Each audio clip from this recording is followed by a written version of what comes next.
Reunión cantando una canción que tiene mucho que ver con lo que esta mañana quiero compartiros. ¿Recordáis la primera canción? ¿Cómo se titulaba? Maranata, el Señor viene, ¿verdad? Una frase que en la iglesia primitiva se decía unos a otros y se expresaban unos a otros. No sé lo que estáis esperando cada uno de vosotros, o qué estamos esperando. ¿Alguno está esperando llegar a las vacaciones o comenzar las vacaciones? Sí, nosotros sí. Bueno, hay algunos. Alguno igual está esperando familia que viene de otro lugar y viene a pasar unos días. Otros igual, no sé si aquí hay alguien que está esperando comenzar de nuevo el curso, que llegue octubre, que empiece el curso. Algunos tienen que ir a la universidad, unos tienen que empezar algo especial. Así que normalmente nos pasamos la vida esperando algo, deseando algo, ¿verdad?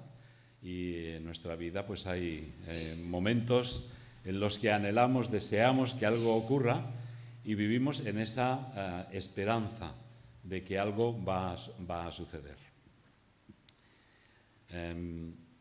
Yo quisiera preguntarnos, y me pregunto también a mí, ¿estoy preparado para el regreso de Jesús? Y ahí Paco me va a ayudar con el PowerPoint para que podáis ir siguiendo, quizás ilustrando el texto. ¿Estás tú preparado para el regreso de Jesús? Decía esta canción, debemos estar listos para verle, ¿verdad? Y esa es nuestra esperanza. ¿Estoy yo preparado? ¿Estás tú preparado para el regreso de Jesús? ¿O quizás no? Hay un texto en Mateo capítulo 24 que vamos a leer y que era una preocupación también de los discípulos de Jesús. Ellos también estaban deseosos de saber cuándo Jesús iba a regresar. El Señor les habló de señales antes de que llegara el fin de las cosas y puso esa semilla en su corazón de tal forma que ellos querían saber más. El futuro siempre es algo que nos interesa, ¿no? A todo el mundo, a científicos, políticos, intelectuales, las personas que deseamos saber lo que ocurrirá mañana, lo que ocurrirá la semana que viene.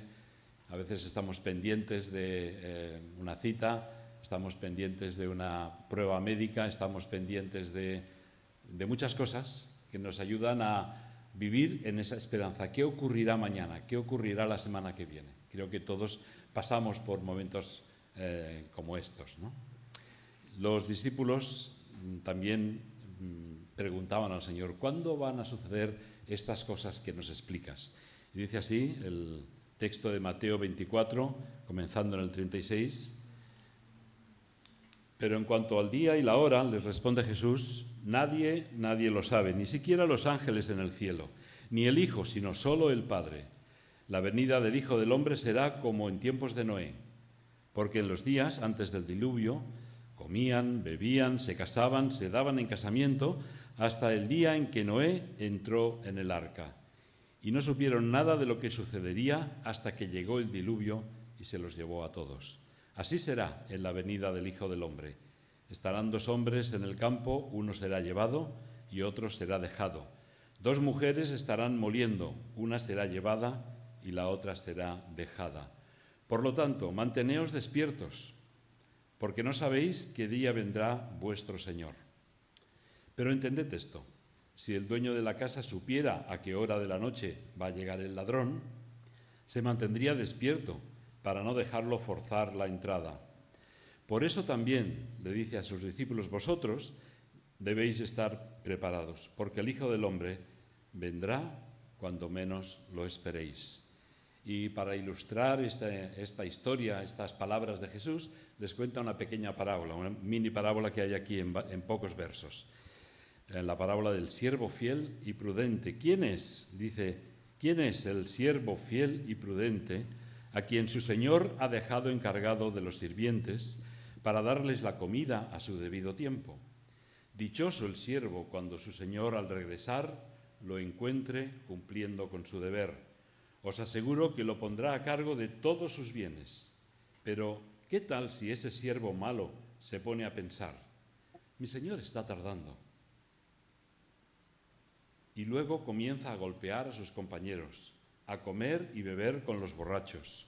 El día en que el siervo menos lo espere y a la hora menos pensada, el Señor volverá y lo castigará severamente y le impondrá la condena que reciben los hipócritas y habrá llanto y rechinar de dientes. ¿Estás preparado para el regreso de Jesús? ¿Estoy yo? ¿Estamos nosotros preparados para ese momento? Podría ser una pregunta que nos hacemos hoy. Vamos a ver cuál era un poco el contexto de Mateo. El Señor les había dicho en Juan capítulo 14, en los primeros versos, en la casa de mi Padre hay muchas moradas. Si así no fuera, yo os lo hubiera dicho. Voy pues a preparar un lugar para vosotros. Y si me fuere y os prepararé un lugar, vendré otra vez y os tomaré a mí mismo, para que donde yo estoy, vosotros también estéis. No sé si los discípulos llegaron a entender todo lo que el Señor les decía, pero el Señor les contesta con estas palabras que hemos leído en Mateo 24. Les contesta con algunas señales. Les dice, en ese momento en el que yo vuelva para instaurar mi reino, habrá guerras, habrá persecución. El verso 24 dice, habrá falsos profetas. En el 32 dice, la higuera, que es una referencia clara a Israel y a su protagonismo en los planes de Dios, estará ahí presente. Y les explica estas tres parábolas, la de las 10 vírgenes, ¿os acordáis? La de los talentos y el juicio de las naciones. Así que el Señor Jesús tenía interés en que ellos estuvieran preparados. No sé si nosotros y sus discípulos estaban suficientemente preparados, pero Jesús quería prepararles. Y una de las palabras que hemos leído en Juan 14 es, yo voy a mi Padre y voy a prepararos un lugar para vosotros. Palabras consoladoras, de esperanza, de tranquilidad, de descanso.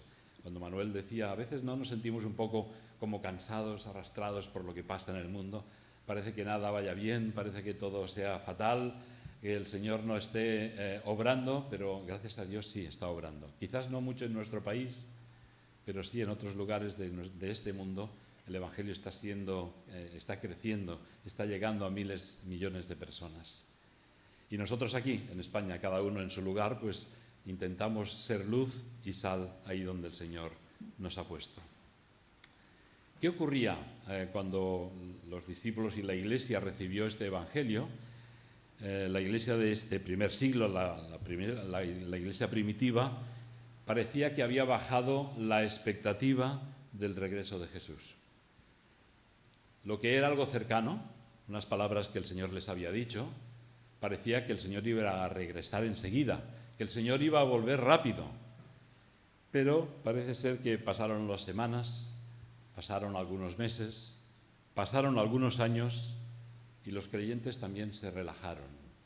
Empezaron a ocuparse de sus cosas, en sus proyectos, se acomodaron a sus proyectos personales, empezaron a planificar sus vidas de nuevo, empezaron a pensar en su terreno, en las afueras de Jerusalén, a cultivar su vida social, planificaron su futuro en busca de una buena pareja para sus hijos, empezaron a pensar en sus cosas y perdieron la emoción, perdieron la expectativa del regreso de Jesús.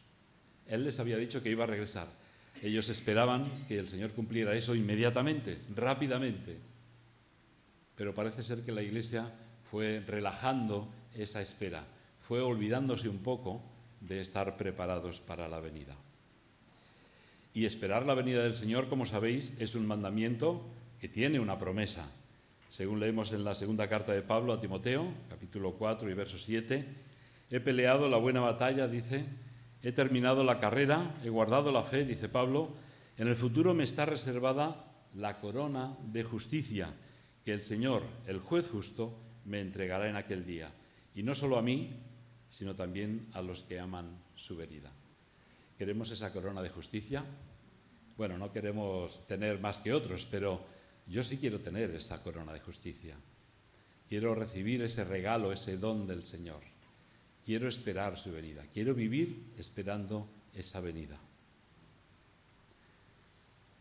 quiero contaros una pequeña ilustración que nos ayuda a entender cuál debe ser nuestra actitud. En cierta ocasión había un turista que visitaba Italia y encontró un apartado y hermoso pueblecito, un castillo medieval. Conversando con la persona que lo estaba cuidando, se cuidaba de él, le hizo diversas preguntas. Una de ellas: ¿durante cuánto tiempo usted ha trabajado aquí? Y el cuidador, él dijo: por 25 años, respondió aquel hombre. ¿Cuán a menudo viene el dueño del castillo a disfrutar de esta propiedad? Y él dijo: pues durante todos estos años tan solo ha venido 4 veces. ¿Y cuál fue la última vez que estuvo aquí? Pues hace 12 años. ¿Le escribe a usted con frecuencia? No, nunca le he escrito una carta. Entonces, ¿de quién recibe órdenes? De su mayordomo, que vive en Milán. ¿Y este mayordomo le visita a usted frecuentemente? No, no lo ha hecho nunca, ni siquiera conoce el castillo. Entonces se pregunta aquel turista: ¿trabaja usted solo? Así es, siempre he trabajado solo. Fantástico, dice, exclamó el turista. Mantiene usted el castillo de forma tan impecable que cualquiera pensaría que espera al dueño mañana mismo. A lo que aquel hombre contestó: no, no señor, mañana no, lo espero hoy mismo. Cuido este castillo porque el Señor, mi Señor, puede venir hoy mismo. En este texto que hemos leído de Mateo, Jesús pone en evidencia la infidelidad de los líderes religiosos. Si recordáis la lectura, se mete con los fariseos, con los escribas, porque torcían la palabra de Dios y imponían algunas cosas que no estaban en la Escritura. Proponiendo una parábola, les propone una parábola acerca de ellos, para que tuvieran en cuenta, como pueblo, que el Señor iba a volver. En vez de alimentar, dice el Señor, en vez de alimentar al pueblo, en vez de cuidar, de enseñar la palabra, aquellos líderes religiosos, aquellos gobernantes, en vez de aquello, lo que estaban haciendo era golpear, a veces incluso con la ley, con la misma palabra de Dios, al pueblo, con impuestos religiosos, con liturgias excesivamente recargadas, mientras ellos mismos acumulaban riquezas y se entregaban al hedonismo, al amparo de la religión. Y Jesús pone el dedo en la llaga y les dice al pueblo de Israel: en vez de estar ocupados en mostrar, en alimentar, en cuidar de mi pueblo, estáis imponiendo cargas sobre ellos. Y les recrimina esa actitud, porque no es la actitud del pueblo que espera a su Señor, sino todo lo contrario. Y está en este texto explicado cómo ellos se dedicaron a ejercer poder sobre el pueblo, cómo empezaron a aprovecharse del pueblo, cómo empezaron a malgastar y aprovechar para sí mismos las ofrendas del templo. El Señor les recrimina. Yo me pregunto en este momento, ¿cómo debemos nosotros como creyentes conducirnos en el reino de Dios en este paréntesis o este tiempo de espera? ¿Cómo debemos de comportarnos? ¿Cómo vive uno cuando espera que algo grande suceda? Quizás estás esperando, o estábamos esperando en algún momento, que una persona viniera de viaje, que nos den las notas de un examen. Quizás estamos esperando un diagnóstico médico. Vivimos bajo la expectativa de que algo suceda cuanto antes y no se demore, ¿verdad? Si pudiéramos, avanzaríamos el tiempo para cumplir con nuestro deseo. Pero a menudo sucede que, igual que en los días de Noé, cada uno vive su vida. Nos olvidamos un poco de esa esperanza que el Señor nos dio. Voy a volver. Cuando menos lo esperéis, voy a estar ahí. Y nos olvidamos de ello para dedicarnos a nuestras cosas. No es que sea malo dedicarnos a nuestras cosas, pero quizás dejamos de vivir en esa expectativa, en esa ilusión de que el Señor va a volver, va a venir. En los días de Noé cada uno se dedicó a sus cosas y se olvidaron de la palabra de Dios, hasta que llegó el juicio divino. Y dice que los sorprendió a todos, distraídos en sus cosas, en sus propios proyectos y comodidades.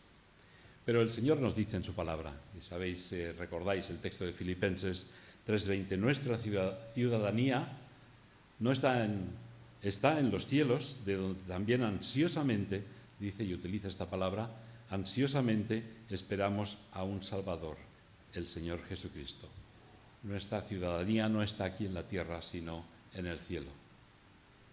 Pertenecemos al reino de Dios. Nuestro Rey no está con nosotros. ¿Le esperamos? Seguramente recordáis, aquellos que tenéis un poco más de edad, como yo, en nuestra generación, en los años 60, 70, nos causó, al menos a nosotros, nos causó mucha impresión una película que se titulaba Como ladrón en la noche. ¿Alguien la recuerda? Sí, ¿verdad? La vimos. Bueno, nosotros éramos jóvenes, deberíamos tener antes de los 20 años prácticamente, ¿no? Las imágenes de esa película muestran la desaparición de múltiples personas mientras otras continúan en sus quehaceres habituales. Un hombre que se está afeitando y desaparece. Otro que está cortando el césped y desaparece y la cortadora de césped sigue por ahí sobre el jardín. Alguien que está cocinando, alguien que está conduciendo. Jesús, decía la película, el mensaje de la película, vendrá como un ladrón en la noche. Nadie esperaba su llegada. Nadie le anuncia. No sale en las noticias, no sale en los periódicos. Llegará por sorpresa, en el momento que menos esperamos. Por eso debemos estar y vivir siempre listos y preparados para su venida. A veces he pensado que lo primero que deberíamos decirnos cuando nos despertamos es: ¿será hoy el día en que el Señor Jesús venga? Muchas veces, escuchando a hermanos que han hablado sobre la profecía, sobre el futuro, etc., hemos conocido y sabemos que no queda nada por cumplirse para que el Señor Jesús venga. No queda ninguna cosa que deba cumplirse. Hay guerras, hay persecución, hay tantas y tantas cosas que se han cumplido, ¿no? Israel sigue estando ahí delante, en las noticias, en los periódicos, sigue siendo una parte importante de este mundo, de la historia, de los sucesos, a veces tristemente, normalmente tristemente, pero sigue estando ahí. Y conocemos por la palabra de Dios que nada está por cumplirse. Hoy podría venir el Señor. Siempre pensamos, los padres pensamos, bueno, espero que el Señor tarde un poco más a ver si se casa nuestro hijo, nuestra hija. Esperamos a ver si acaba la carrera, esperamos a ver si se cumple esto o lo otro, ¿verdad? Que el Señor se espere un poquito, pero el Señor tiene sus planes. Él va a venir en el momento que el Padre ha decidido, que el Padre ha puesto en su única voluntad. Ahora, yo pensaba, ¿tenemos que vivir siempre esperando cuando voy a trabajar a ver si el Señor viene hoy? Eso es vivir en la esperanza, es vivir y estar listo, estar preparado para su venida. Cuando voy a recoger los niños al colegio, a ver si el Señor viene antes de que recoja a los niños. Estoy pensando, cuando regreso a casa, igual el Señor me viene a recoger su iglesia antes de que llegue a este lugar.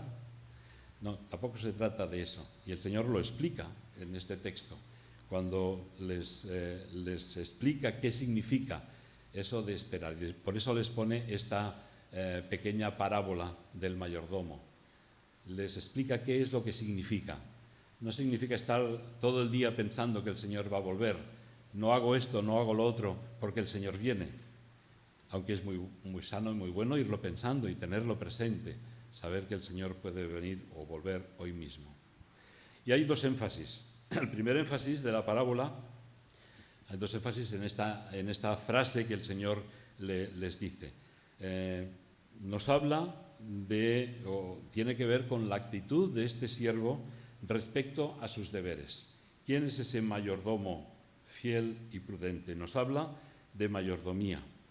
Cada uno de nosotros, tú y yo, somos administradores, mayordomos de todo aquello que el Señor nos ha dado. Mi cuerpo, mi salud, mi trabajo, mi familia, mis amigos, el ministerio en la iglesia, el ocio, de todo ello tenemos que dar cuenta. Igual que aquel mayordomo tenía que dar cuenta a su rey el día que se presentara. Pero nos pide dos cosas. Y hay dos palabras que nos van a ayudar a entender qué es lo que pide el Señor. ¿En qué consiste estar esperando, estar preparados, estar listos para su regreso? El Señor nos dice que debemos de actuar con prudencia y con fidelidad en aquellos asuntos espirituales del ministerio que Él nos ha encargado, pero no solo en aquello que tiene que ver con la Iglesia, sino en todo en nuestra vida. Pablo dice en su primera carta a los Corintios, capítulo 4, en los primeros versos: así pues, téngannos los hombres por servidores de Cristo, por administradores de los misterios de Dios. Ahora bien, se requiere que los mayordomos, que los administradores, que cada uno sea hallado fiel. La fidelidad es la primera cosa que el Señor nos pide, que seamos fieles en aquello que el Señor nos ha encargado, en aquello que el Señor quiere de nuestras vidas. Así que no se trata tanto de estar todo el día pensando, va a venir el Señor, mirando al cielo a ver si ocurre algo y vemos se abren los cielos para que llegue el Señor, sino en vivir durante ese tiempo en la tierra con fidelidad. ¿Qué es la fidelidad? Podríamos decir que es lealtad, que es confianza, que es honestidad. Vivir de esta manera, leales al Señor, confiando en Él constantemente y en toda situación. Vivir honestamente con los demás, vivir de acuerdo a la promesa y a las palabras del Señor. En nuestra sociedad tenemos múltiples ejemplos de todo lo contrario, tanto que ya casi la infidelidad se ha convertido en algo normal, incluso en algo simpático, ¿verdad? Las series, las películas, en fin, las noticias nos dicen que ser infiel es como, bueno, es como como agradable, como positivo. Qué divertido que este es infiel y se ha ido con otra mujer o con otro hombre. Qué infiel aquel que se ha ido de la empresa y se ha llevado dinero.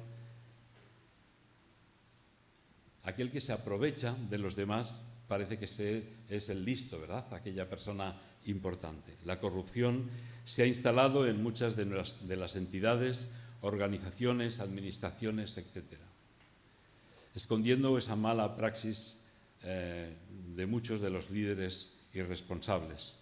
Pero esta infidelidad de la que acusamos a políticos y famosos a veces no está lejos de nuestra experiencia también. ¿Somos nosotros fieles al Señor?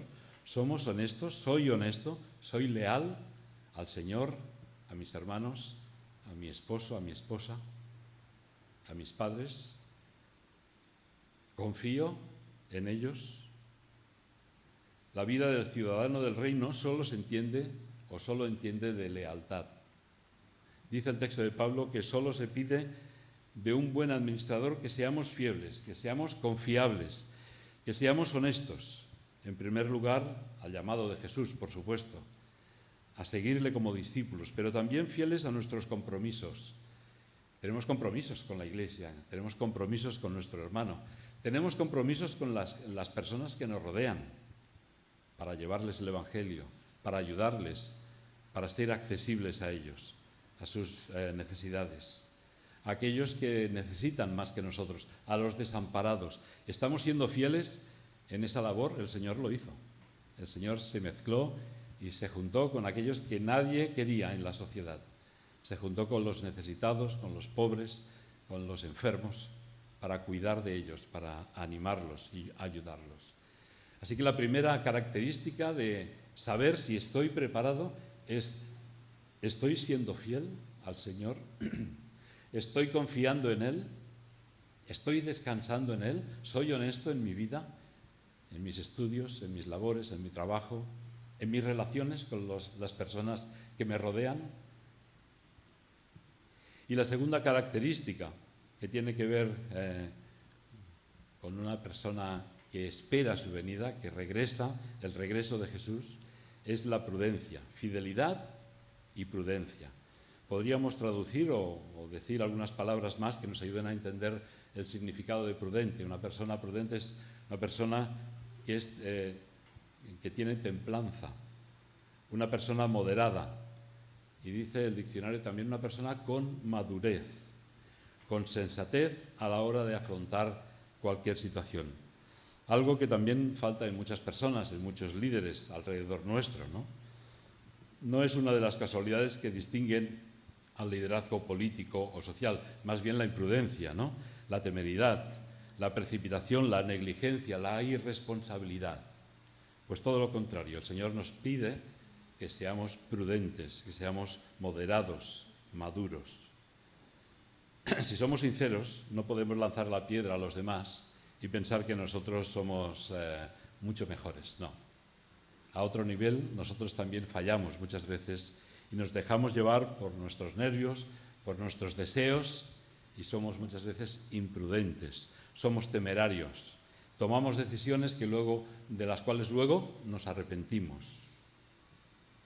Así que nosotros, como creyentes, y para cumplir con el requisito que el Señor nos enseña en este texto, fidelidad y prudencia, debemos vivir así en nuestras vidas, como administradores de aquello que Dios nos ha dado.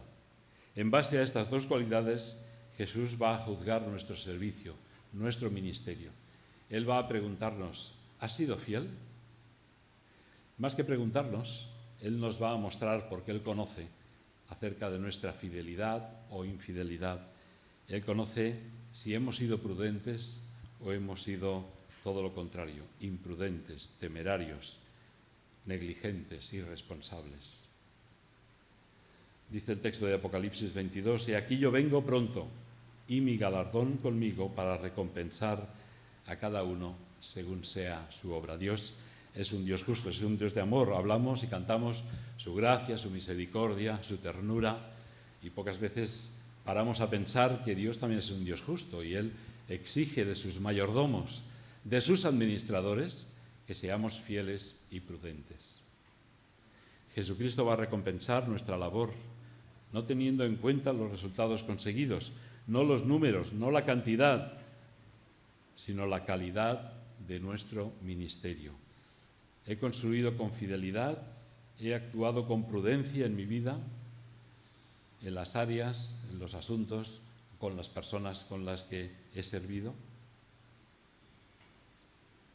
Hay un segundo énfasis. Uno se refiere a estas dos características, ¿verdad? Fidelidad y prudencia. Pero hay un segundo énfasis que encontramos en la parábola y es la inminencia, porque dice el Señor vendrá, el Señor de aquel mayordomo vendrá cuando nadie lo espere. Jesús puede regresar conforme a sus promesas en cualquier momento. Hay una palabra que muchas veces nos ataca y nos devora o que nos hace claudicar. Para ello quiero explicaros otra pequeña fábula. Esto es una fábula que alguien escribió, no recuerdo el autor, pero que alguien escribió para explicar la importancia de la inminencia. Dice que estaban 3 aprendices de diablo. No sé si conocéis esta pequeña fábula. Había 3 aprendices de diablo. Estaban por venir a la tierra y completar la parte de su aprendizaje que les faltaba. Y hablaban con Satanás, el jefe de los demonios, sobre sus planes para atentar y arruinar la vida de los hombres. El primero dijo, les diré que no hay Dios. Les voy a predicar y a enseñar que Dios no existe. Satanás pensó un poco y le respondió, eso no engañará a muchos, porque en el fondo saben que hay un Dios. El segundo aprendiz respondió, le diré a los hombres que no hay infierno, que no hay castigo. Satanás respondió, tampoco engañarás a nadie así. Los hombres saben aún ahora que existe un castigo, un infierno por el pecado, por la mala actitud, por las malas decisiones, por el daño, por la violencia que cometen a los demás. El tercero se dio un minuto para pensar y dijo, les diré que no hay prisa. A lo que Satanás le respondió, ve y arruina a miles de hombres. La más peligrosa de las ilusiones es creer que nos sobra el tiempo. El día más peligroso en la vida del hombre y la mujer es cuando aprende que hay una palabra como mañana. Lo haré mañana. Otro día. Hay cosas que no se pueden postergar. porque nadie sabe si mañana vivirá. La lección que nos da esta fábula es que no debemos dejar nada para mañana. No tenemos que pensar en que esto y aquello lo haremos el día de mañana. Cuando sabemos lo que debemos hacer, pero lo vamos demorando para mañana, para otro día, para cuando acaben los estudios, para cuando me case, para cuando haya podido establecer mi posición social, para cuando llegue a tener estabilidad económica, estamos en peligro de no estar preparados para la inminente llegada del Rey. Quizás en nuestra vida, en algún momento de nuestra vida, hemos postergado esta decisión, ¿verdad? Hemos dicho, bueno, mañana, ya creeré cuando pase, cuando sea un poco más mayor, cuando acabe los estudios o cuando... Y vamos postergando una cosa detrás de otra. Jesús le dijo a aquella mujer en el pozo, aquella samaritana, todo el que beba de esta agua no volverá a tener sed, pero el que beba del agua que yo le daré no tendrá sed jamás, sino que el agua que yo le daré se convertirá en él en una fuente de agua que brota para vida eterna. Podemos comprobar que a lo largo de todo el Antiguo Testamento la promesa de su venida para venir con el reino de Dios a la tierra se cumplió literalmente y con múltiples detalles en los profetas como se habían profetizado. El lugar del nacimiento se cumplió, la familia donde nacería, su nombre peculiar y especial, su muerte, su resurrección. El mismo Hijo de Dios se hizo como uno de nosotros para traernos vida eterna. Todo eso se ha ido cumpliendo. Ese mismo Jesús también prometió y nos ha prometido que volvería por nosotros y va a cumplir con su promesa. Pero sigo preguntándome, ¿estoy preparado para ese regreso? ¿Estoy preparado para la venida del Señor? Quizás debemos de mirar menos al cielo y pensar, ¿estoy siendo fiel con la responsabilidad en mi familia, con mis amigos, con la gente que no cree en el Señor? ¿Estoy siendo fiel en la labor de predicar el Evangelio, de ser un buen ejemplo con mi vida, con mi actitud, con mis palabras? ¿Estoy siendo prudente? ¿Estoy siendo maduro en mi vida? Porque eso sí que menciona la parábola y las palabras de Jesús. Eso sí que refleja la realidad de aquel que espera su venida.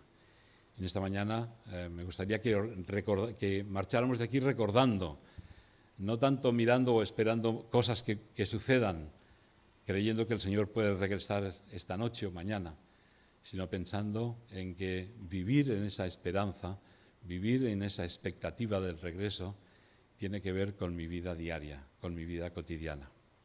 Aunque no estaría mal que cada día que nos levantemos, cuando pongamos el pie en el suelo, pensemos, Señor, ¿será hoy el día en que tú regreses? Que el Señor nos ayude para que vivamos una vida distinta, diferente, como ciudadanos del reino de Dios, que expresemos su luz, que expresemos su carácter, que vivamos como el Señor nos ha enseñado y como Él merece. Que el Señor nos bendiga para que sea una realidad y en los momentos de quizás tristeza, de recogimiento, cuando pensamos que las cosas no van bien, recordemos que el Señor ha prometido que Él viene por nosotros, que nos ha reservado un lugar en la gloria para ti y para mí, y ese lugar no lo quita nadie. Así que hay alegría también en el corazón, aunque sea en lo profundo del corazón, en nuestras vidas, porque el Señor va a cumplir su promesa. El Señor vendrá por ti y por mí. Que el Señor os bendiga.